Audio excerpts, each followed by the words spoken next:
ఈ రోజు అయితే అమ్మతో బయటికి వెళ్ళబోతున్నా. ఎక్కడెక్కడికి వెళ్ళానో ఏమేం చేశానో చూసేయండి. స్కూటీలో వెళ్ళబోతున్నా ఆఫ్టర్ ఎ లాంగ్ టైం.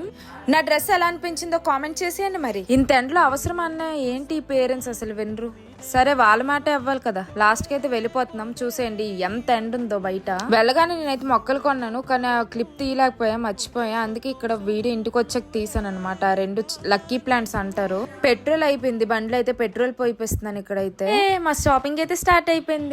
అమ్మాయిలకి షాపింగ్ తర్వాతే కదండి ఏమైనా, అందుకే ముందుగా షాపింగ్ కే వచ్చేసాను. నేనైతే చెప్పులు తీసుకున్నాం ఇక్కడ మా డాడీ కోసం. మీకు ఆ చెప్పులు ఏ చెప్పులు నచ్చో కామెంట్ చేయండి. అమ్మాయిల కోసం తెలిసిందే కదండి, ఒక షాప్ కి వెళ్తే సాటిస్ఫాక్షన్ ఉండదు అని ఇంకో షాప్ కి అయితే వచ్చేసా. ఇక్కడ కూడా 2 pairs తీసుకున్నా, మా తమ్ముడు కోసం నా కోసం. నాకైతే చాలా నచ్చాయి ఆ చెప్పులు. సరే అయిపోయింది కదా అని వస్తుండగా బాదం మిల్క్ అయితే తాగేసా. మరి మమ్మీ తెచ్చినందుకు ఏదో పనిష్మెంట్ ఇవ్వాలి కదా. ఇక్కడైతే చిన్న ఫంక్షన్ ఉండే, అదైతే అటెండ్ అయిపోయా. అంతే ఇంకా ఈ రోజు వ్లాగ్ మా ఇంటికి అయితే రిటర్న్ వచ్చేసాం.